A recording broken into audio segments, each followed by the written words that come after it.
किसानों का बेच रहा है, वो तो अपना प्रॉफिट का व्यापारी है, वो तो अन्नदाता नहीं है। वो अन्नदाता कौन होता है? कौन होता है? जो टैक्स देता है ना, वो अन्नदाता है। एनएसपी मांग रहे हैं, 10,000 रुपए महीने मांग रहे हैं, तो काय के अन्नदाता हुए? किसान को अन्नदाता कैसे बोल दोगे? बिजनेस कर रहा है वो एक तरीके से। भारत का सबसे बड़ा भ्रष्ट नेता केजरीवाल, भारत का किया था अरविंद केजरीवाल ने अपनी विधानसभा में पास किया था ये बिल। और अन्नदाता मत बोलना, ऐसे तो हम आपको ही बोलेंगे पत्रकार दाता, ठीक है ना, ये बेच रहा है चाय दाता, ये सारे दाता ही हो जाएंगे फिर। जो काम कर रहा है, पैसा ले रहा है ना, वो अन्नदाता नहीं हो सकता भारत के अंदर। किसान मांगे वो खालिस्तानी, किसान मांगे वो आतंकवादी, किसान मांगे वो कांग्रेस के आदमी, किसान मांगे वे और के जनाब। किसान के बैनर तले देशद्रोही है। दो किसान है, बाकी सारे देशद्रोही है। ऐसे सर्टिफिकेट दे सकते हैं कि वो देश? भैया कौन से किसान है? सिर्फ पंजाब में सबको नहीं कह सकते आप, बिल्कुल गलत, सबको नहीं कह सकते। यूपी के किसान दुखी ना है, हरियाणा के किसान दुखी ना है। कहाँ हो रहा है? यूपी में कहाँ हो रहा है दंगे? वहाँ देखो किसान फॉर्चूनर में आ रहा है दंगे करने, 4-4 करोड़ का ट्रैक्टर पे लेके आ रहा है कि बिल्डिंग उधेड़ देगा। ऐसे ऐसे यंत्र लेके आ रहा है जो किसानों के पास होती नहीं। जितने भी आंदोलन पहले हुए उसमें मशीनें आ रही थी? नहीं, मशीनें तो नहीं आ रही। ये कैसी आ रही? जेसीबी, पोकलेन, जो गड्ढा खोदने की मशीन है वो कौन लेके आ रहा है? और वो क्यों? इस सवाल का जवाब चाहती है। भैया ने कहा कि जब मशीनें आ रही थी, यह पूछेगा जरा भारत में उस टाइम पे मशीन बनाने की कोई फैक्ट्री भी थी? तो यानी मशीनें लाना जरूरी है? मशीनें लाना जरूरी है? आंदोलन में मशीनें जरूरत है मशीनों की? यानी मानते हो? मानते हैं, मान रही है। अगर नहीं थी तो नहीं, आप बता दो। है आ क्यों रही हैं मशीनें? आ क्यों रही हैं? बैरिकेड्स तोड़। नहीं तो मशीनें पहले वो बैरिकेड बनाए गए ना, बैरिकेड मतलब मशीन नहीं आएगी। नमस्ते, मेरा नाम नीतीश ठाकुर है। एक बार फिर आप खबरें भारत देखना शुरू कर चुके हैं। इस वक्त पूरे देश में किसान आंदोलन की लहर है। ऐसे में हम आम किसानों से बात करने की कोशिश करते हैं, आम जनता से बात करने की कोशिश करते हैं कि वो किसान आंदोलन को कैसे पहचानते हैं। हमारे साथ एक चाचा है। क्या नाम हुआ चाचा? सतपाल। कहाँ से हैं आप? वो चंदी दिल्ली। दिल्ली से ही है। तो आप मतलब खेती वगैरह करते हैं? हाँ बिल्कुल, खेती है मेरे पास। तो क्या कहना चाहेंगे किसानों के लिए? जो किसान आंदोलन चल रहा है, आपके हिसाब से किसान इसको कैसे देखते हैं, जो अन्य राज्यों के किसान हैं?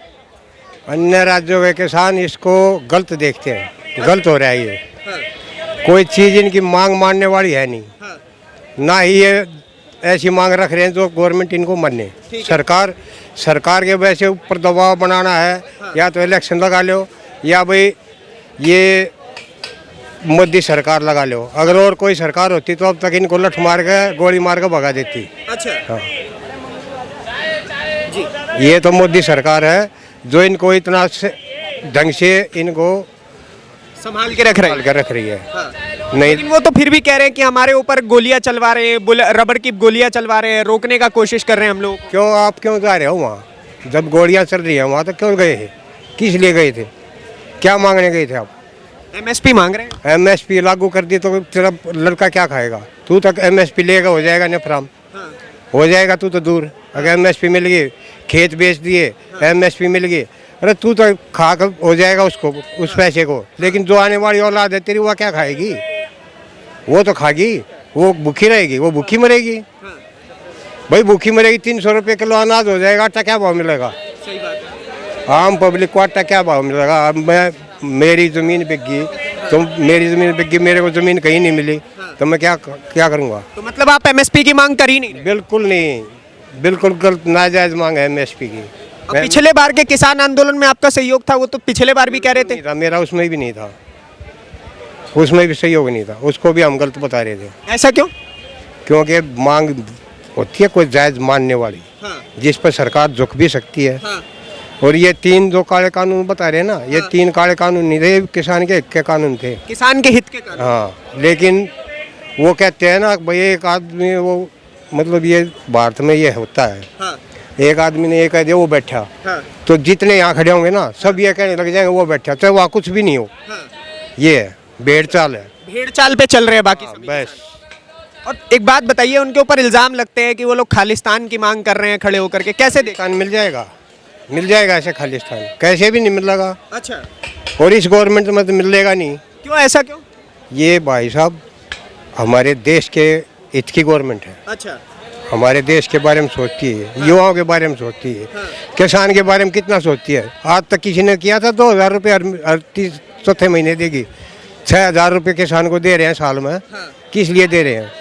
क्यों दे रहे हैं बताओ? किस लिए दे रहे हैं? किसान के हित के लिए दे रहे होंगे ना भाई। कोई गरीब किसान है मेरे जैसा जिसका दो 6,000 की बात कर रहे हो, महीने का 10,000 रुपए मांग रहे हैं, प्रतिमाह पेंशन मांग रहे हैं 10,000 रुपए। उनसे ये पूछो प्रति माह 10,000 रुपए किस किसान को चाहिए? अच्छा, किसको चाहिए ये तो पूछो। हाँ, अभी जितने भी बैठे उनके ये रेडी पटरी पे बैठे हैं, अभी कल 10,000 रुपए मांगेंगे, हमें भी दो 10,000 रुपए पेंशन दे देगी। सरकार महोदय आपको भी 10,000 रुपये महीना मिलना चाहिए। आपको भी 10,000 रुपये महीना मिलना चाहिए। अब 60 साल के हो जाओगे ना तो कोई चैनल वाला आपको जॉब नहीं देगा। अच्छा, ये सच्चाई है जीवन की। ठीक है, तो तुम तो खबरदाता हो गए, खबर के दाता हो ना, कहीं भी चले जाते हो खबर लेके। देखिए इन्होंने खबरदाता कहा, मुझे इससे अन्नदाता याद आ गया। सब अन्नदाता कह रहे हैं। अन्नदाता तो अन्नदाता नहीं है वो। अन्नदाता कौन होता है? कौन होता है? जो टैक्स देता है ना वो अन्नदाता है। अच्छा, हाँ, वो अन्नदाता नहीं है। वो कह रहे हैं अन्न उगाते हम हैं। अन्न उगा के बेच रहा है, वो तो अपना प्रॉफिट का व्यापारी है। वो तो व्यापारी है। वो तो पैसा लेकर ही तो दे रहा है ना, फ्री में दे रहा है। वैसे तो नहीं बांट रहा किसान। अन्नदाता क्यों बोलते हो भाई उन्हें? अरे भाई वो तो कह रहे हैं ना, अन्नदाता कह रहे हैं हम इस देश को अनाज दे रहे हैं और हमें कुछ देश और करने में बहुत फर्क होता है ना भैया। देके दिखा दे मेरे को फ्री में। बहुत फर्क होता है। कोई सा भी किसान 1 किलो किसान है, ये पैसे के लिए तो बैठ रहे हैं, गाय की अन्नदाता है।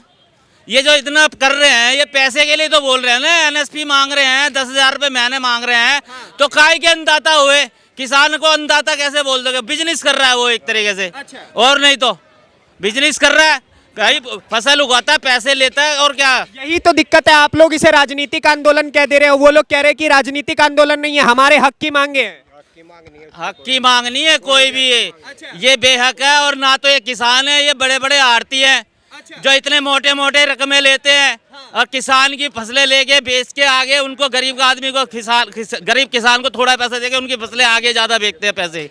क्योंकि हर किसान पे पूरा ना ट्रक है ना पैसा है, वो तो इतना जुगाड़ होता है उन बेचारे गरीब किसानों पे, वो अपनी रोजी रोटी चला सकता है। ये पैसा दे दे के उन किसानों को खरीद के रखते हैं। ये आड़ती होते हैं बड़े बड़े। आजादपुर मंडी के अंदर मैं गया, बड़े बड़े गेट लगे हैं। एंट्री जब होती है ना वहाँ पे, माल जब ट्रक लेके आते हैं किसान, जब एंट्री होती है उन ट्रकों को आड़ती वहीं खरीद लेते हैं। किसान के हाथ में गड्डी दे देता है। अब वो किसान सोचता है मेरे पास आ गए, मेरे पास तो आ गए ना, जैसे जितना भी कम से कम मिले, जितना मिला वो अंदर ट्रक को ले आते हैं, वो अपने हिसाब से बेचते हैं फिर उस माल को। तो ये फायदा इस आंदोलन से किसानों को नहीं है। कोई फायदा किसानों को कोई फायदा नहीं है। ये मोटे मोटे आड़ती है ना, ये उनको फायदा है। ये किसान नहीं है भैया। तो मतलब आप विपक्ष को भी नकार रहे हैं। विपक्ष खड़ा होकर के कह रहे हैं कि भाई साहब किसानों को मारा। सही कहा। 46 सीट पे कांग्रेस रह गई है और अब की बारी तो 4 भी नहीं मिलेगी उन्हें सीट, 0 पे ना रह जाए। अच्छा, हाँ, मोदी जी को कह रहे थे कि भाई साहब 3 साल के अंदर अंदर मोदी जी मार दिए जाएंगे। प्रधानमंत्री ये ऐसे मारने, ये गांधी खानदान नहीं है जो इंदिरा गांधी को मार दिया, राजीव गांधी का। ये मोदी है, मोदी। हाँ, पहले कितने बम फटते थे हिंदुस्तान में। दिल्ली में बम, चंडीगढ़ में बम, महाराष्ट्र में बम, मुंबई में बम, बेंगलोर में बम, दिल्ली में जगह जगह बम फटते थे, देवनगर में बम, करोल बाग में बम, सरोजी नगर में बम। अब बम फटते हैं तो अब क्या हो रहा है? बम की जगह बम बम हो रहा है। कितनी सुरक्षा दे रखी है भारत के लोगों को, दिल्ली के पूरे भारत के लोगों को।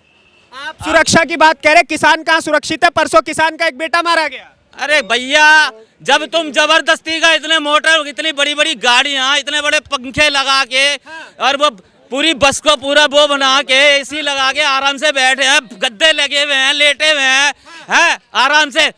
हम जाके आए ना, हम देख के आए ना। पूरी हो क्या है वहाँ शंभू बॉडी? हाँ, और पूरी बस की सीट हटा के उसमें गद्दे लगा के आराम से बैठे हुए हैं। अच्छा, हाँ, इतना खास है। अगर तुम्हारे पास इतना सारा पैसा है तो तुम गवर्नमेंट को यही तो दिक्कत है। किसान अमीर नहीं हो सकता है क्या? अब एक किसान अमीर हो गया, हो गई उसके पास मर्सिडीज। अमीर है तो फिर काहे को गरीबी दिखा रहे हैं भैया? तुम्हारा क्या सवाल है? किसानों के साथ ये सरकार अन्याय कर रही है। क्या न्याय कर रही है? अब वो तो किसान बोल रहे हैं अन्याय हो रहा है, एमएसपी मांग रही है। सुनो, इतना बढ़िया ना, मोदी को गिरा वो करना चाहते हैं। यही सवाल मोदी का। एक सेकंड आ रहा हूँ मैं आपके पास भी आऊंगा। आपके सुनिए, पूरा वर्ल्ड तो सरमत्तक कर रहा है मोदी को, पैर छू रहा है बड़े बड़े नेता आके यहाँ पे। और ये जरा से दल कांग्रेस टुकड़ के इतनी सी हो गई है। और पता नहीं कौन इनका एडवाइजर है कांग्रेस वाला, राहुल गांधी का, जो इसको अच्छे एडवाइजर देता है। मैं कहता हूँ इसको और ऐसी एडवाइजर देता रहे और जो मोदी का ग्राफ भरता रहे। अरे अरविंद केजरीवाल कह रहे गलत हो रहा है किसानों के साथ। भगवंत मान कह भारत का सबसे बड़ा भ्रष्ट नेता केजरीवाल भारत का